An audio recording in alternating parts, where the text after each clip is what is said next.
Welcome back guys, we are starting with refraction by spherical lenses. अभी तक हमने जो पढ़ा था वो अलग अलग तरह के मिरर्स के बारे में पढ़ा था। जैसे कि हम लोग को थोड़ा डिस्कस कर लें पिछले टॉपिक्स को। जैसे कि आप जानते हैं कि मिरर, जैसे हमने पढ़ा था इसके बारे में कि ये जो रहता है इसको हम कॉनकेव मिरर कहते हैं। ये देखिए, ये जो सरफेस रहता है जो अंदर की तरफ से रिफ्लेक्ट करता है उसको कॉनकेव कहा जाता है, लेकिन वहीं जो बाहर की तरफ से रिफ्लेक्ट करता है उसको बोलते हैं कन्वेक्स लेंस, कन्वेक्स मिरर। अब यहाँ पर हम क्या कर रहे हैं, जब हम दो सरफेसेस को जोड़ दें। अब आप देखिए यहाँ पर ऊपर फिगर जो दिया मैंने, ये देखिए पहला फिगर ये रहा, पहला लेंस ये रहा, दूसरा पार्ट इसका ये रहा। दो रिफ्लेक्टिंग सरफेसेस हैं, इन दोनों को मिला दिया जाए तो बन जाता है लेंस। तो यहाँ पर जो ये देख रहे हैं आप, ये फिगर, ये सिमिलर लेंस है। इसको लेंस इसलिए कहा गया क्योंकि यहाँ पर दो सरफेसेस हैं, पहला कौन सा है, ये वाला, और दूसरा ये वाला, डबल सरफेस है, इसीलिए इसको लेंस कहा जाता है। अब ये जो है हमारा, ये है कन्वेक्स लेंस, क्योंकि ये बाहर की तरफ से रिफ्लेक्ट करेगा इसलिए कन्वेक्स लेंस। वहीं हम अगर कॉनकेव बनाना चाहें तो कैसे बनेगा, इसमें बार को ये देखिए। Now here you can see the two surfaces. अब हम बात करते हैं कॉनकेव लेंस की। कॉनकेव लेंस कैसा है, देखिए ये रहा, ये हमारा एक कॉनकेव लेंस होता है क्योंकि अंदर की तरफ से रिफ्लेक्ट करता है। अब इसको अगर दो कॉनकेव लेंस को हम जोड़ दें, कॉनकेव मिरर्स को जोड़ दें, तो ये बन जाता है कॉनकेव लेंस। ये देखिए, तो ये कॉनकेव लेंस बन गया। तो इस तरह से ये लेंसेज, अब इनके बारे में हम पढ़ेंगे किस प्रकार से ये रिफ्लेक्शन करते हैं। अब पहले में आप देख रहे हैं जो कॉनकेव लेंस, कॉन्वेक्स लेंस की बात कर रहे हैं। यहाँ पर देखिए ये जो रेज आ रही हैं, ये रेज आकर इससे टकराने के बाद एक ही पॉइंट की तरफ डाइवर्ज हो रही हैं और इस पॉइंट पर जाकर ये मिल रही हैं, जिसको नाम दिया गया है F2। वहीं दूसरे की बात करें हम कॉनकेव लेंस की, तो क्या होता है उसमें, यहाँ लगने के बाद जो रेज हैं वो डाइवर्ज हो जाएंगी इस तरफ, ऊपर की तरफ देखिए बाहर निकल जाएंगी, और उनको बैकवर्ड एक्सटेंड करने के बाद इस पॉइंट पे ये जो एक जगह पे इमेज बनेगी, that is the F1 point. A lens, either a convex lens or concave lens, has two spherical surfaces. Each of these surfaces forms a part of a sphere. The centers of these spheres are called centers of curvature. अब इनके जो centre हैं उनको center of curvature कहा जाता है। That is called center of curvature, which is represented by the letter C. इसको C से represent किया जाता है, इसको लिखा जाता है C. C मतलब center of curvature. Now, since there are two centers of curvature, we may represent them as C1 and C2. यहाँ पर दो सेंटर ऑफ कर्वेचर होते हैं क्योंकि जो लेंस है वो दो पार्ट से बनता है। देखिए पहला जो बनेगा वो इधर से जाएगा ऐसे करके गोल, और दूसरा बनेगा इस तरफ से। तो दो सेंटर ऑफ कर्वेचर रहते हैं जिनको हम C1 C2 से रिप्रेजेंट करते हैं, जैसे कि पिछले पार्ट्स के अंदर भी हमने पढ़ा था। And imaginary line, straight line passing through the two centres of curvature of a lens is called principal axis. इसके बीच में से जो लाइन जाती है उसको बोलते हैं हम principal axis. The central point of lens is its optical centre which is represented by O। जो ये पॉइंट रहता है बीच वाला पार्ट, सेंटर, इसको ऑप्टिकल सेंटर कहा जाता है। A ray of light through the optical center of lens passes without suffering any deviation. The effective diameter of the circular outline of a spherical lens is called its aperture. इसका जो बाहर का part aperture, जिसके बारे में आपको पहले भी बताया मैंने, aperture किसको बोलते हैं। We shall confine our discussion in this chapter to such lenses whose aperture is much less than its radius of curvature and the two centers of curvature are equidistant from the optical center O. Such lenses are called thin lenses with small aperture. ऐसे lenses जिनकी जो curvature रहता है वो काफ़ी छोटा रहता है, that is called small aperture lenses. Thin lenses कहा जाता है इनको। The paper begins to burn producing smoke. आप जानते हैं एक जैसे एक्टिविटी हमने पिछली वीडियो में भी देखा था कि अगर आप एक लेंस रखेंगे और सूरज की पूरी रोशनी उसमें से पास होकर एक पॉइंट पे फोकस करेगी और वो जलने लगेगा। ऐसा होता है मोस्टली, हम लोग बच्चे हैं तो ऐसा हम लोग एग्जाम्पल करते रहते हैं। पहले एग्जाम्पल बचपन में बहुत किया हम लोगों ने, तो I don't know what you all people, I think आप लोगों ने भी एंजॉय किया होगा इस तरह का चीज़। तो इवन आप चश्मे को लेकर भी ऐसा कर सकते हो, जो आप चश्मा पहनते हैं, जो गूगल्स बच्चे लगाते हैं नज़र के लिए, उसमें से भी ऐसा हो जाता है। Now the concentration of the sunlight at a point generated heat, this caused the paper to burn. अब पूरी जो सन रेज थी वो इकट्ठी करके एक ही पॉइंट पर गिराई गई और वहाँ पर वो गर्मी ज़्यादा होने की वजह से वो जलने लगा। तो ये कुछ इन्होंने एक्टिविटी दी गई थी। देन हमने 10.12 जो फिगर ऊपर देखा था A और B, इसमें आपने देखा कि किस प्रकार से जो इमेज थी वो फॉर्मेशन कैसे होती है। देखिए अगर ये कॉन्वेक्स लेंस है तो यहाँ पर सारा फोकस होगा, और अगर ये कॉनकेव लेंस है तो फोकस सारा यहाँ पर होगा। ये दोनों चीज़ें यहाँ पर बताई गई हैं और इसमें कुछ भी नहीं दिया गया है। आगे हम देखें क्या बताया गया है। इमेज फॉर्मेशन बाय लेंसेज, ये तो था, ये कॉमन चीज़ें थी जी कि अगर कॉन्वेक्स लेंस में से पास होगा तो कैसे जाएगा और कॉन्केव में से होगा तो कैसा होगा। अब इमेज फॉर्मेशन की बात करते हैं हम, इन दोनों लेंसेज के अंदर कैसे इमेज फॉर्मेशन होती है।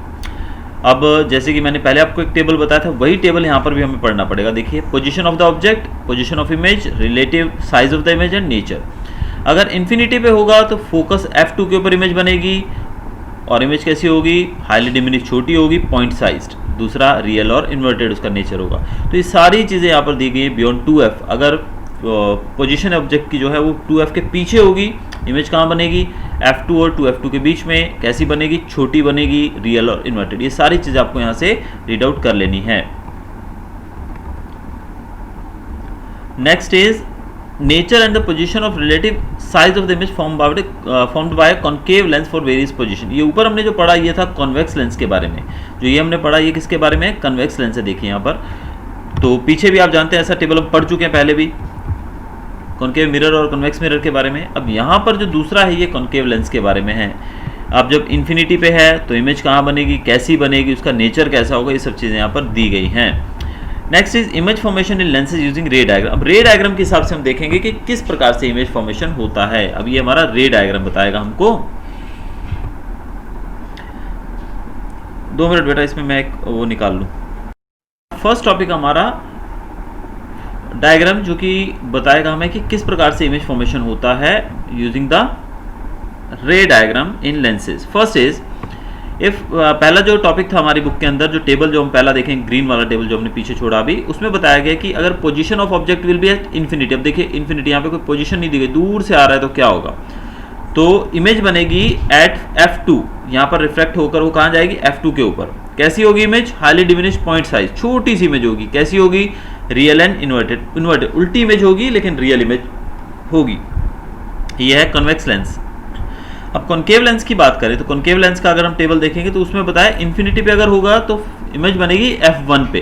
तो यहाँ इमेज बनेगी वो हाईली डिमिनिश्ड और पॉइंट साइज्ड होगी और वर्चुअल और इरेक्ट। ये रियल इमेज नहीं होगी और इरेक्ट सीधी होगी, लेकिन ये रियल इमेज नहीं होगी। ये पहला जो इसका डायग्राम है वो। अब दूसरा डायग्राम इसका लेते हैं हम।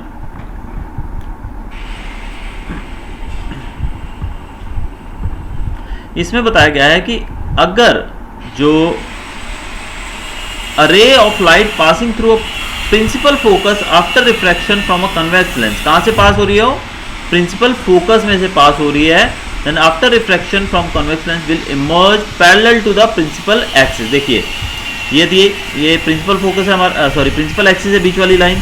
जब यहाँ से एक लाइन आएगी और इसके अंदर से पास होगी तो यहाँ पर टकराने के बाद वो लेंस में से पास होने के बाद इसके पैरेलल हो जाएगी।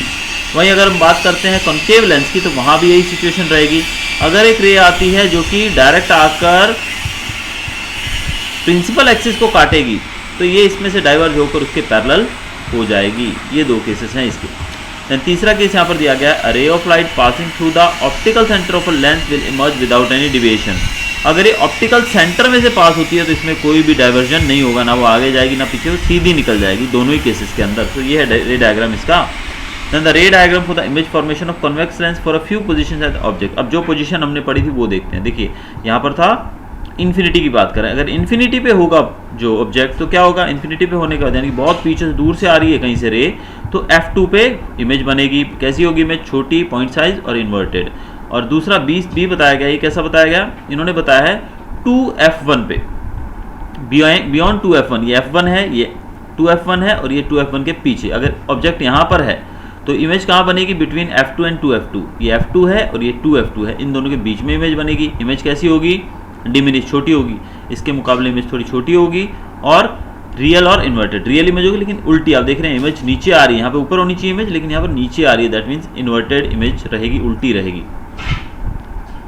अगला केस बता रखा है जो इसमें ये है, अगर जो ऑब्जेक्ट है वो 2F1 पे है, ये F1 और ये 2F1, इसके ऊपर इमेज ऑब्जेक्ट है तो क्या होगा, इमेज बनेगी 2F2 पे। कहाँ बनेगी इमेज, 2F2 पे। ये 2F2 है, इमेज इसके ऊपर बनी लेकिन इमेज कैसी बनी, एनलार्ज, सॉरी सेम साइज है ये दोनों का, ये भी सेम साइज और ये भी सेम साइज, इमेज बनेगी लेकिन रियल एंड इन्वर्टेड, उल्टी है इमेज। आप देख सकते हैं रियल इमेज है लेकिन उल्टी इमेज है। चौथा केस बताया F1 और 2F1 के बीच में, ये F1 है, ये 2F1 है, इन दोनों के बीच में है ऑब्जेक्ट। अब इन दोनों के बीच में जब ऑब्जेक्ट रहेगा तो क्या होगा, इमेज कहाँ बनेगी, इमेज बनेगी इस केस के अंदर इमेज बताई गई है एनलार्ज, बड़ी इमेज बनेगी। देखिए बहुत बड़ी इमेज है और बनेगी कहाँ, वो 2f2 के पीछे। ये बहुत बड़ी इमेज है लेकिन 2f2 के भी उधर पीछे इमेज बनेगी।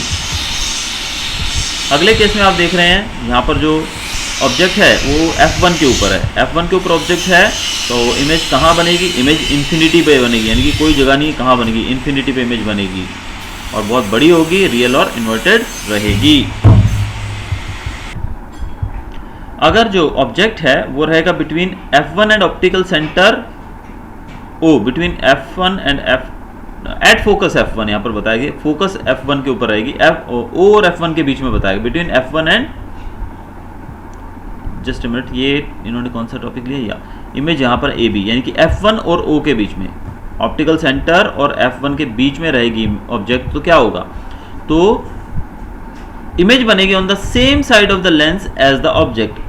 ऑब्जेक्ट की जो इमेज बनेगी वो इसी तरफ बनेगी, सेम साइड पे बनेगी, एंड लार्ज, कैसी होगी, बड़ी होगी, वर्चुअल और इरेक्ट, सीधी रहेगी लेकिन इमेज ओरिजिनल नहीं होगी, it is not the real image.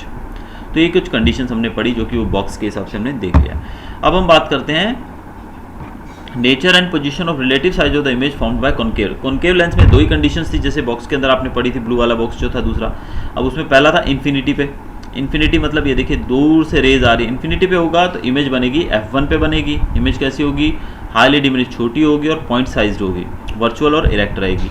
अगर इमेज ऑब्जेक्ट रहेगा ऑप्टिकल सेंटर O और इन्फिनिटी के बीच में, यानी कि ये O है ऑप्टिकल सेंटर और इन्फिनिटी मतलब बहुत दूर कहीं भी पॉइंट उसके बीच में कहीं भी, यानी कि यहाँ पे कहीं भी वही ऑब्जेक्ट होगा तो इमेज बनेगी जो कैसी बनेगी, between f1 and optical centre O, f1 ये रहा और O ये रहा, इन दोनों के बीच में इमेज बनेगी। इमेज कैसी होगी, छोटी होगी, वर्चुअल इरेक्ट, सीधी इमेज रहेगी लेकिन रियल इमेज नहीं होगी।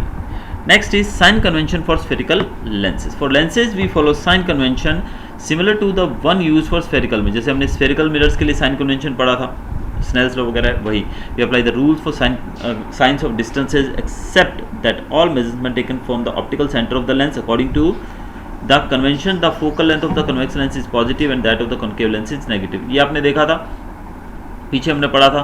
तो उसी तरीके से फोकल लेंथ जो रहेगा कन्वेक्स लेंस का वो पॉजिटिव रहेगा और कॉन्केव लेंस का रहेगा वो नेगेटिव रहेगा। Must take care to apply appropriate signs for the values u, v, f, object's height h and image height h dash, जो हमने पहले पढ़ा है, लेकिन इसमें हमें सेम साइन जो है वो प्रॉपर्ली लेना पड़ेगा कि वो पॉजिटिव है negative. Then it is given the lens formula. Lens formula क्या है हमारा, आपको ये चीज़ याद करनी है, this is the lens formula. The lens formula given above is general and is valid in all situations for any spherical lens. किसी भी स्फेरिकल लेंस के लिए फार्मूला एप्लीकेबल रहेगा। ये क्या है, 1/v 1 - 1/u equal to 1/f। अब यहाँ पर u क्या है, u is the object distance and v is the image distance and f is the focal length. ये सब चीज़ें यहाँ से आपको करनी है। मैग्निफिकेशन, मैग्निफिकेशन जैसे हमने पीछे पढ़ा था वही चीज़ है यहाँ पर। मैग्निफिकेशन यानी कि height of the image divided by height of the object, h dash upon h, और इसका रिलेशन हमने पीछे पढ़ा था, h dash upon h is equal to v upon u। यही रिलेशन यहाँ पर भी रहेगा। यहाँ पर एक न्यूमेरिकल दिया गया है, ये आप खुद ट्राई करेंगे। अगर कोई प्रॉब्लम आती है तो you can ask me about the numerical.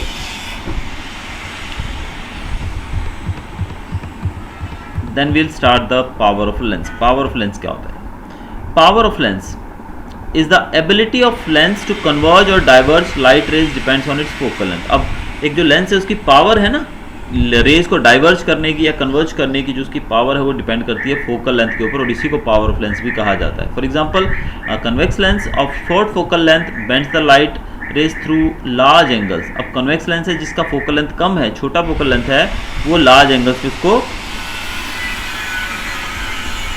Bend करेगा by focusing them closer to the optical centre, उसको ऑप्टिकल सेंटर के पास मिल जाएगा। Similarly concave lens of very short length, short length का कॉन्केव लेंस होगा वो higher divergence than the one with longer focal length, वो ज़्यादा डाइवर्जेंस शो करेगा।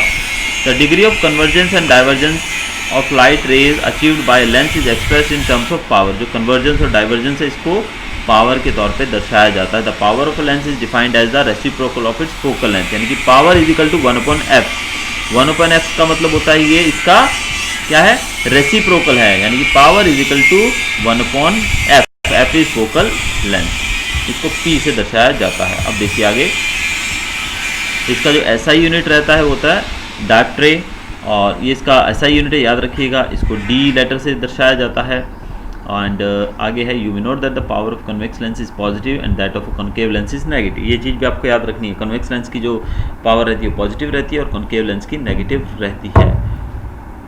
आपने देखा होगा कभी ऑप्टिशियन के पास गए हो या कोई आपका फ्रेंड या रिलेटिव कोई गया हो, तो उस समय वो जो डॉक्टर है वो ऑप्टिशियन लिख के देता है +20 +2.0D, ये आपकी यूनिट आ गई डॉक्टरे, और प्लस जो है यानी कि ये कॉन्वेक्स लेंस की पावर है, और दूसरी जगह पर उसने लिखा होता है -2.5D, that is concave lens. तो इस तरीके से वो बताते हैं कि क्या आपकी आंखों में प्रॉब्लम है। तो ये था हमारा चैप्टर। अभी हम एक जो हमने न्यूमेरिकल ऊपर छोड़ा है वो एक हम अभी करके देख लेते हैं किस प्रकार से हम इसको कर सकते हैं। देखिए, concave lens has focal length, अब यहाँ पर फोकल लेंथ दी है 15 centimetre. At what distance should the object from the lens be place so that it forms an image at 10 centimetre from the lens, also find the magnification produce by the lens. अब यहाँ पर देखिए, concave lens always forms a virtual image, erect image and on the same side of the object। concave lens के बारे में बताया गया है कि आपने देखा जैसे concave lens जो है वो सेम साइड पे इमेज बनाता है, इरेक्ट बनाता है और वर्चुअल इमेज होती है। तो यहाँ पर इमेज डिस्टेंस जो है, यानी कि यहाँ पर आपने देखा फोकल लेंथ, कॉन्केव लेंस है, फोकल लेंथ दिया गया है, और object from the lens be place so that it forms an image at 10 से। इमेज कहाँ बनी? 10 centimetre from the lens, lens से 10 सेंटीमीटर दूर इमेज बन रही है, और आपको पता है लेफ्ट साइड में इमेज बनेगी जिधर ऑब्जेक्ट है, तो हम इसको v लेंगे -10, क्योंकि सेम साइड पे आप जानते हैं ना, जो हमने इंटीजर्स जैसे मैंने कल समझाया था कि ऊपर नेगेटिव रहेगा, सॉरी ऊपर नेगेटिव नीचे पॉजिटिव, इधर भी पॉजिटिव और इधर भी नेगेटिव, तो उसी प्रकार से इस साइड में रहेगा तो ये नेगेटिव रहेगा। फोकल लेंथ इज -15 क्योंकि वो भी इधर ही है। देन ऑब्जेक्ट डिस्टेंस u हमें निकालना है, तो हमें जैसे पता है कि जो हमारा पावर फार्मूला है वो ये है हमारा मिरर फार्मूला, लेंथ फार्मूला बताता है 1/v - 1/u = 1/f। या फिर इसको हम क्या कर सकते हैं, हमें निकालना क्या है, यहाँ पर u निकालना है, तो u को यहीं छोड़ देंगे और बाकी जो है u को हम उधर शिफ्ट कर देंगे और 1/f को इधर ले लेंगे, तो 1/v - 1/f = 1/u हो जाएगा। तो 1/u हमारा है 1/u = 1/10, v की वैल्यू 10 है तो 1/10 आ जाएगा। दूसरा 1/f, f की वैल्यू 15 है तो 1/-15 है, ये माइनस प्लस हो जाएगा, तो ये हो गया आपका -1/10 + 1/15। तो यहाँ पर आप एलसीएम लेंगे तो आपको मिल जाएगा यहाँ पर 15 माइनस का 3 मिल जाएगा यहाँ, और यहाँ पे प्लस का 2 मिल जाएगा, तो 3 + 2 यानी कि माइनस का 1 रह जाएगा यहाँ पर। तो 1/u = -3 + 2 दैट इज़ 1/-30। तो यहाँ पर आपका जो u रहेगा वो -30 रहेगा। दस the object distance is 30 centimetre. Object कितनी दूर है? 30 सेंटीमीटर, क्योंकि ये माइनस में क्यों आ रहा है? क्योंकि इस तरफ ही ऑब्जेक्ट है ना बेटा। अगर हम ऑब्जेक्ट उस तरफ जाएगा यानी कि वो पॉजिटिव हो जाएगा, लेकिन ऑब्जेक्ट इसी तरफ है इसलिए वो नेगेटिव में आएगा।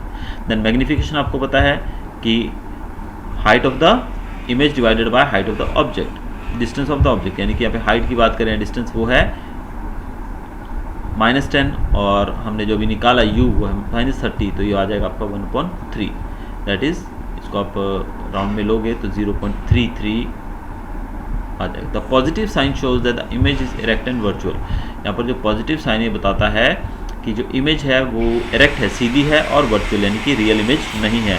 The image is 1/3 of the size of the object. Image का साइज कितना है? 1/3 ऑफ द ऑब्जेक्ट। ऑब्जेक्ट के साइज से वो 1/3 छोटी है, यानी कि 1/3 इमेज का साइज ही उसमें आया है।